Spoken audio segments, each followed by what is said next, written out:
Some stories remind you of just how powerful a woman's intuition truly is, and today's guest is living proof.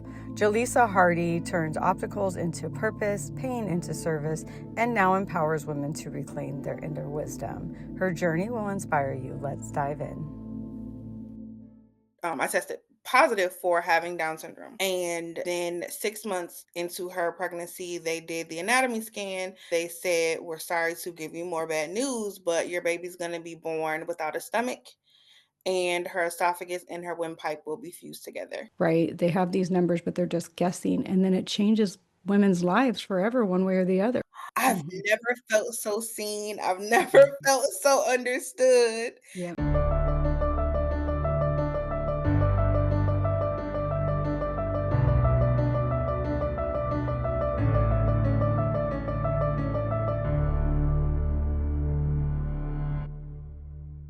Welcome to From Wounds to Wisdom. This is your host, Barbie Moreno, and we have Jalisa here with us today. Thank you for joining us. Yes, hi. Thank you for having me. I'm so excited to be here.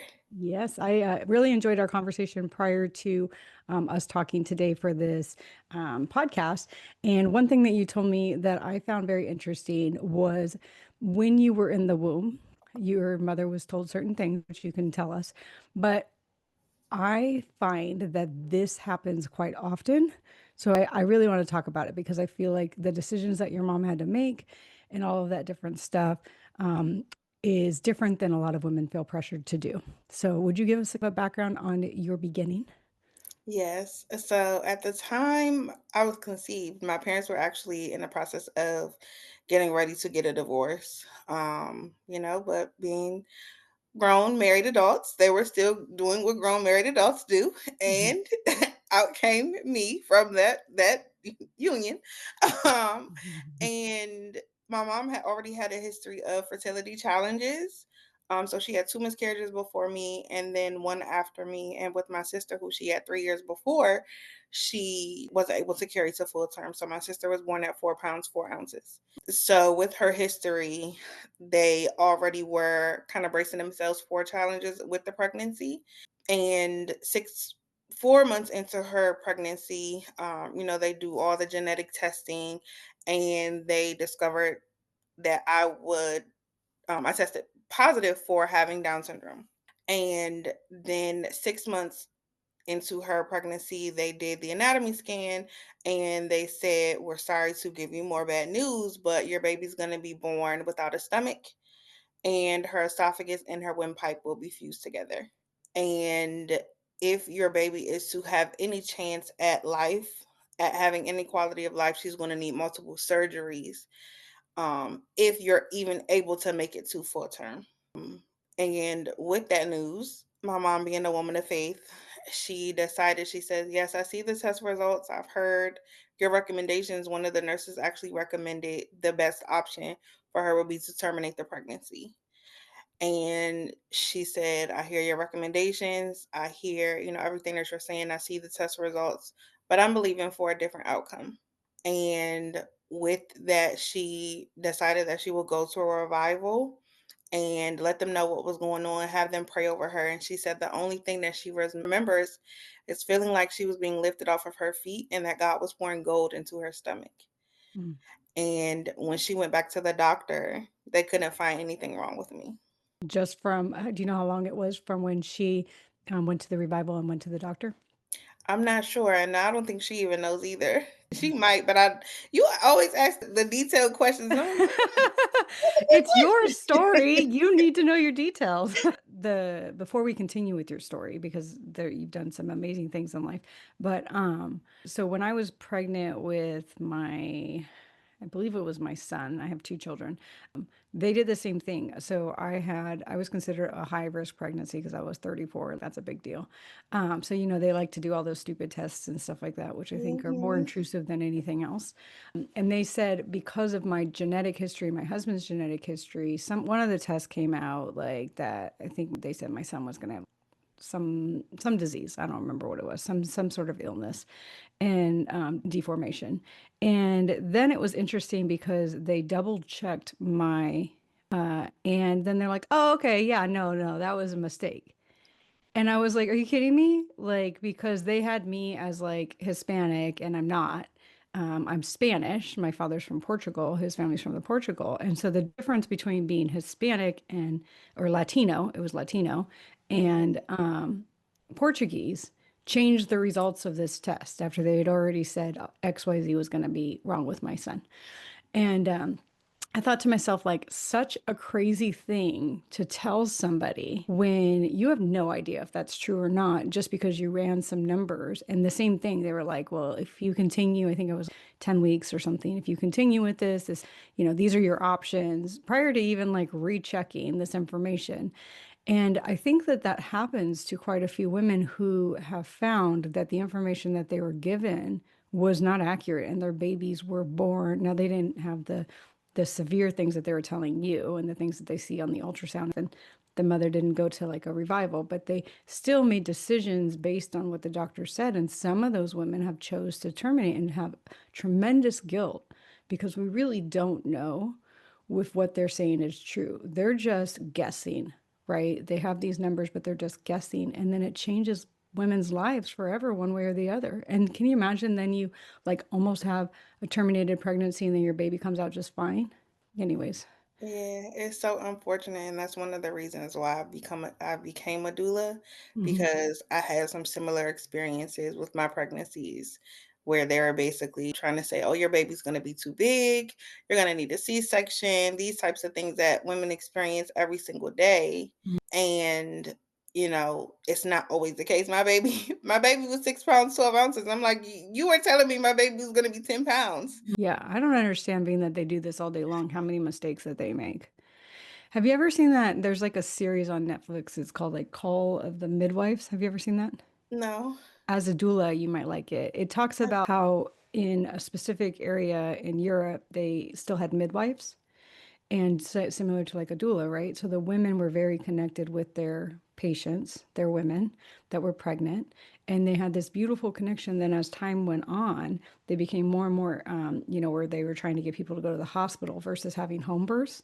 And the difference between the connection with the person who was delivering the baby when it was like with the midwives, which I'm assuming you feel the same way as a doula, when it was with the midwives, they had a bond, they trusted them, everything was very personal. And then as they moved towards hospital births, it was very sterile. People didn't give them their baby right away. They gave them advice like, oh, you have to have a C-section instead of just maybe shifting the baby around or whatever the case may be. I think that we've come so far away from the natural ability of women to give birth. So I'd love to hear your thoughts on that. It has been very much made into, it's about patriarchy, it's about capitalism, it's about the money.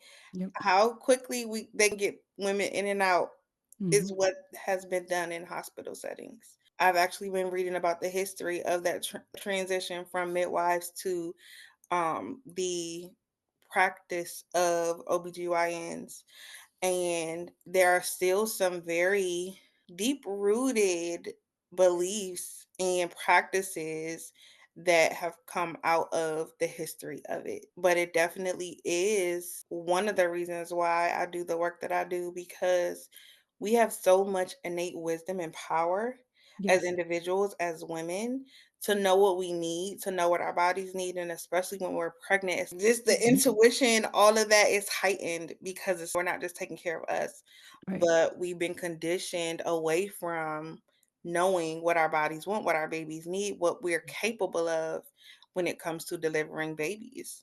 It's like, Hmm. no, you need all of these interventions, you need all of this, we need to be monitoring. When in some cases, yes, it's helpful, but in most cases, it's really just the doctor's comfort, not for the comfort of the mother and the baby. I agree with that. And I'd like to just touch on a few of those topics. One, the patriarchy, though that show, it was so interesting. These women do all of this work, and yet the male doctor is still considered the all-knowing. And, and they celebrate these beautiful births and the midwives and all of these various different things, but they always turn to the male doctor for the external validation of what needs to be done and, and all of these different things, even though as women we're born very intuitive. And so the mother giving birth is intuitive, but the woman servicing the mother is also intuitive and knows what is needed at the time. And we shut down our intuition because we're told that's not true, you guys are crazy, whatever the case may be. And then as far as the money thing about it, it's like they say there's like a restaurant saying that like you turn the tables, right? You get them in and out as quick as possible. And so what Hmm. should be a beautiful moment is exactly that. It's a way for them to make money. And by the way, those that don't know this, a cesarean makes significantly more money for them, the hospital, the doctors, than a natural birth. And so they actually push people, specifically people of color, towards cesareans versus natural birth. Yep. And that is the underlying issues in the system, because a lot of women, specifically women of color, get pushed into these C-sections and then they're left without being taken care of. Or if they say, Mhm. oh, something's I feel right or something's wrong, they're pretty much ignored. And that's when, the maternal death rates are increasing, because things are not being done the way that they should be in hospitals. You literally just cut through 7 layers Right. in my stomach in 24 to 48 hours. You're like, oh, you're good to go home, you and baby. As a dualist perspective, and from what you know in your work and in your life, I want to know what you feel like you've learned is the traditional time it takes a female, a mother, to heal from the birth. Because I've heard various different things, like doctors will say, oh, 6 weeks. And then I've heard it really takes 2 years to heal from the birth. And then, so that's traditional, regular, vaginal birth. And then you have a cesarean birth. So what's one the difference between the two healing times, and then what do you feel like from what you've experienced is the true time frame? So I had the way that I had my kids, I had them literally back to back. Before everything even healed, I went to my 6-week appointment pregnant with Mm-hmm. my second. So I didn't even have the time to even give my body a chance to heal. But from my sister, she had two cesarean sections. She's next door. Watching her process of healing, and mine, all three of mine vaginally. It Mm-hmm. was a complete difference. One, because that was a major surgery she had. And then she had hers similarly. Hers was about 6 months after her first, when she got pregnant with her second. But all in all, it takes longer, way longer than 6 weeks Mm-hmm. for a woman's body to heal. It just depends on, one, what you're doing, the support that you have. Because if you're doing everything on your own, you don't have support. You're not able to sit down and get rest. Being a single mom, it's a completely different experience. Your body doesn't have the time to really rest, recover, and heal. And that's why postpartum doulas are Mm-hmm. so important, because you have that additional support, that additional care for you and baby and for your partner in Mm-hmm. that case, because their own experiences with welcoming a child into the family. Sure. So having that additional support gives you the opportunity to give your body and yourself time to heal, that you wouldn't get otherwise, having to go back to work at 6 weeks or 8 weeks if you have a C-section, and that is Mm-hmm. not enough time. You've literally carried a child for 9 to 10 months or less, sometimes if you give birth sooner. But to say your body has completely shifted and changed, your hormones and everything has shifted, your organs and everything has shifted. You have a hole the size of a plate in your body. Oh, Yeah. after 6 weeks, go ahead and go back to work. You're fine. Right. Right. Absolutely not. And that's about money too, right? Absolutely. Yeah. And so instead of honoring the experience and the beauty and the it are children too, right? So it hurts the children's growth. It hurts their connection. They're just shipped off to daycare so that a stranger can raise them. So even beyond the money, which is why they want women to go back so early, is so they can continue to work and produce and consume. But beyond all those different things, the repercussion for the baby to be taken care of by a stranger and not get the connection from the mother is traumatic. Yep. But because again, those systems that they have in place, okay, the sooner you can get your child into to daycare, okay, the sooner they'll be conditioned to the system of going into the school system, so that you can Mhm. continue to work and produce money Mhm. for the system to Consuming. continue to Yeah, work. consuming. Yeah. It's more about money than the family, than for the parents, what's best for the child. It's about consumerism Mhm. and capitalism being continued. And this weren't created or designed for women. in the United States, because there are places where women get a year or 2 years off, or sometimes they get support for the Paid, rest of their life, right? paid. Yeah, they get paid time off. It's particularly our country in the United States that just wants you to get back to work so that you can continue to make money, put your money into the system, employ other people so they can make money and they can consume and they can spend their money. And so our country, I believe, is one of the worst countries for women in many ways, but particularly when it comes to maternity leave. Absolutely. I completely agree. I couldn't disagree. I tried because you'll I've had conversations with people that even had hospital births in different countries, and they're like, it's nothing like Yeah. it is in the United States. They often get like 2 weeks, right, that they stay. And Yeah. they're taken care of. Even the delivery process, the labor and delivery process is completely different. Yeah. How warm and how patient they are, how mother driven they are. They're focused on, okay, what does the mom need? What is best for her, not Right. what's best for the hospital or the facility. Yep. I remember when I had my son. This subject, let's be clear, is near and dear to my heart because there's a ridiculous amount of experiences I can talk about from this system. But when I had my son, they didn't tell me that when a baby is first born, they actually lose a few ounces. Hmm. And when I had my son and I went in for my checkup and they weighed him, they were like, "Oh, you're not producing enough milk. He's starving. We need to put him on formula." And I was devastated. One made me feel like a failure. Nobody told me that it was normal for him to lose a few ounces. They literally said to me, "You are starving your baby. We need to put him on formula." And guess what? What does formula cost?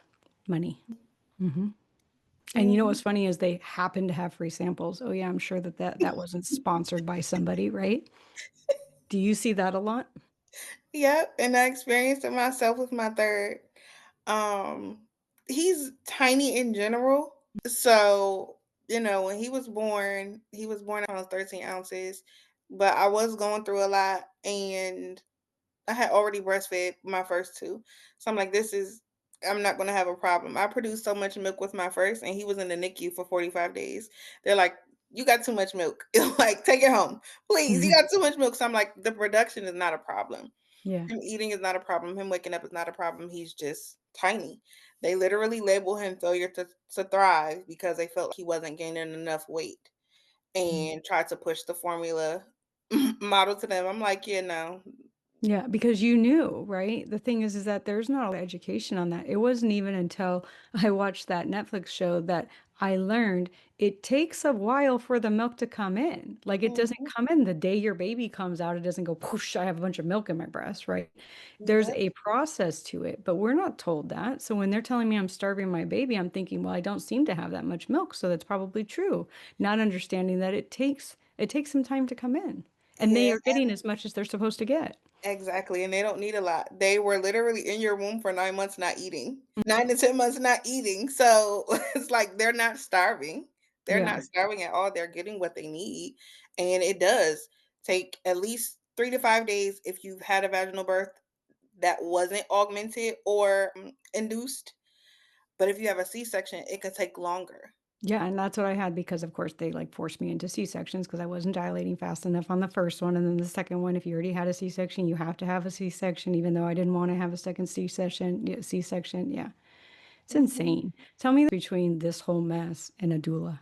A doula is there to provide the information, the emotional support, and the physical support for this process in your journey, giving birth, going through pregnancy, delivery, postpartum, to advocate for you Mm, in those cases where, for me, learning what I know now as a doula, it's like if I knew this, yeah. my experiences would have been completely different.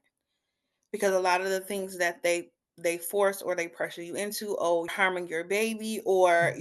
you're gonna harm your baby if you don't get a C-section, you could die, your baby could die, like all of these fear tactics that they use. A doula can be there to really support you with navigating those experiences and being intuitively guided, to remind you to come back to yourself, to remind you to do the things that you know to do when it comes to your pregnancy and your experience, so that you're not forced into making decisions uninformed.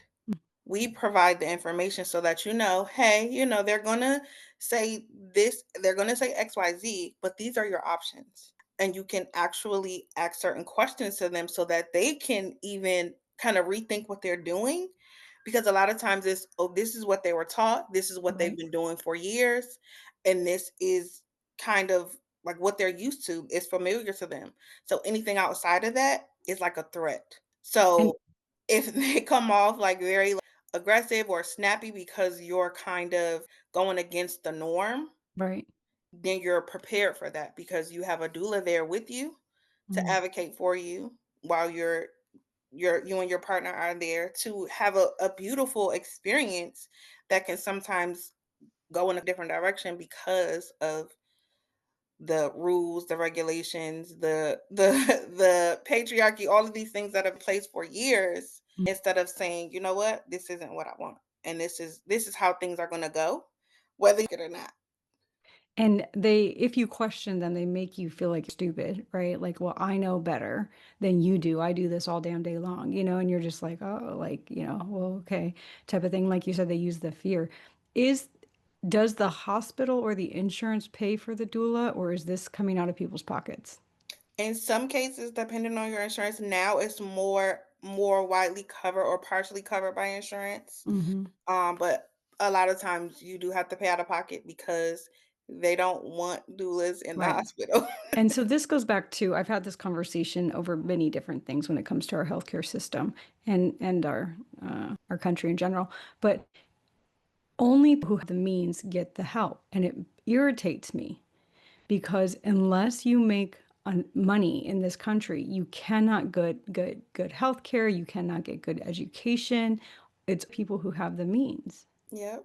And it's unfortunate, but there are organizations and doulas that do provide specifically for underserved or low income communities. So it depends. And there are some organizations and like Medicare now starting to cover it, but with that is not as beneficial for the doula, because it's like, okay, your postpartum appointments are, they're only charging what, $16? It's like, It's not a livable wage. it's not like I want to help, but I'm literally, Mhm. doing all of this work. I still have a family to provide for. Right. Right. So it's like the way the system is set up, it's not going to be beneficial for the doula. So they're not going to really want to push in that direction to support people on Medicaid. Right. So it's like a catch 22, like you said, for the people that really want and need the support, they don't have the means to. Right. And it's usually the people who don't have the means who need the most support. I'd love to learn more about, well, one, mom was very faith driven. She prayed for your healing and received it. I know that you are similar to me in the fact that you're a Reiki master, you do energy work. I'm more spiritual than religious. Is there for you a difference between, like, one, I don't know if your mom was spiritual and not religious, or religious and spiritual, or whatever, but did you shift in any way, shape, and form in the energy world, or was that something that you were already accustomed to? Like, what was that for you? It was a complete shift. Yeah. Very much religion, very much Baptist church, very much strictly this is what it is. If it's not that, it's demonic. So it definitely took a lot of shifting my beliefs Hmm. and releasing beliefs, because I did have that very dogmatic way of thinking and seeing things like, oh, that's not Hmm. the right way or the right thing to do, because it's not this specific way of Right. living. Right. And it definitely was like in the very beginning when I first started practicing Reiki, I was actually in the process of becoming a licensed minister. Yes. So it was like I was kind of like, I'm learning over here, but I'm also learning over here, but I had to keep this kind of under wraps. Yeah, of course you did. Yeah. Because if the church knew, there would have been a whole other situation. So Yeah. for me, I felt like I was living a double life as I was exploring and trying to have an understanding for myself when it came to spirituality, when it came to God, and really build my own relationship with God outside of religion. In the beginning, I was very much keeping it under wraps Right. because I didn't want to be ostracized or looked at a certain kind of way by my church I grew up with. And I find like that's so funny because it's so hypocritical, right? Like supposedly God loves everybody equally, but not if XYZ raised me. But then it's interesting because what you say about like the energy work and stuff, I was the same way, right? Like I didn't want people to know that I worked in energy. Like the people who knew, but then it was like everybody else, I would never bring it up. And I think it's an oppression of women because back in the day, they'd burn us and call us witches simply for being who we were born to be, which is a natural intuitive healer. And a lot of that mentality is still within the church, within different beliefs, Mm. because as people, as women, they don't want us in our full power. Because when we're being intuitively guided, your marketing, Right. your advertising, your programming, all of that stuff is not going to work Right. because I know that I have an individual path. I know that I have an individual calling. So I'm going to follow that instead of following what you think is best for my life. They don't want free people. Because you can't sell them stuff. You lose your, your consumerism, right? Which is so sad. Do you feel like there's a shift? I Yeah. actually do. And the more that I design and energy work and astrology, 2027 is going to be a huge year. The shift has already been happening little by little, but 2027 there's going to be a huge shift where people go more inward than outward for Hmm. their direction and for their life path. And it's so important because everybody was born for a specific life path, a specific calling, a specific Hmm. purpose. And if you don't know that, you're literally throwing off the rest of the world because we're all connected. Hmm. So if you're not walking your path and in your calling, you're impacting someone else that was supposed to meet you on your life's journey on that life path. Intuitively guided we can be, the more in tune we can be with who we were truly created to be versus this conditioned and programmed version of ourselves, the easier and more peaceful life becomes for everyone. Agreed. And in that same breath, because I do believe what you're saying about 2027 also beginning in the end of 2026. But the thing that I think it's important for people to understand is it's going to get rough. When you want to break down this machine of people just making money on you hand over fist, they are not going to make it easy. It is changing everything. So you will be fear driven. They will take stuff from you. You will be put into a position where you literally have to choose, which way do I want to go? Do I want to be aligned and live in my full power, or am I going to let them crush me? Yeah. And I think it, because we have so much, I guess, focus on the external Hmm. and the outcomes, which is really, that's a whole nother conversation. But Right. We need a part two to this, right? Like we can't get it all in one thing. but it's like it can be difficult, but the more that we the inner work, the Hmm. more that we are intuitively guided and do the healing work Yes. to really step into our full power, what they do on the outside, whatever they take, whatever they do, it will not matter because our true being is so much bigger than just our physical body. I agree with that. And in the same breath, there are a lot of people who are beginning the process that's the people I'm talking about that this will be hard for because they haven't yet come to that place to understand who they are. They're not in alignment with themselves quite Yeah. yet. They would like to be, they're on the journey to be. And then all of a sudden, there's going to be this big test, right? On do you want to go that way or not? I could talk to you all day long. So, what I would love is for people to be able to find you. So, tell us how we can find you. And I will put all this stuff in the description. Yes, my website is jalisahardy.com and I am everywhere at Jalisa the Golden Child. I am on YouTube, Instagram, TikTok, Facebook, and LinkedIn, all at Jalisa the Golden Child. And then again, my website is jalisahardy.com. And it's JALISAHARD, like in David, Y. Yep. Perfect. And I always ask for one thing of wisdom that people can take and leave with today that is a tool that is actually usable, that is not going to take them, a ridiculous amount of time to implement. What would you give our audience? No, I think what we talked about as far as getting your human design chart, Mm-hmm. starting there, even if you know nothing about it, it will give you like I literally had somebody pull up their chart and read just a part of their energy type, and they're like, I've Mm-hmm. never felt so seen. I've never felt so understood. Yep. And again, it just gives you this validation that nothing is wrong with you. Like you were Yeah. literally designed and created uniquely for the purpose, the calling, and the position that you feel here on this earth. And there's nothing wrong with you. And it'll So, help you live your divine aligned life, right? absolutely. So for people to know, I paid like $197 for my report. So the fact that you have reports on there for free is like a big deal. Appreciate you. Absolutely would love to talk to you beyond this. And I think that you will help a lot of people. So thank you for everything you do. Yes, thank you so much for having me. I appreciate you. Bye. If this story spoke to you, let's keep the healing going. Visit barbiemoreno.com for my online course, Awakening Your Worth and Healing Energy sessions, one-on-one coaching, and your free healing guide. Your next step is waiting.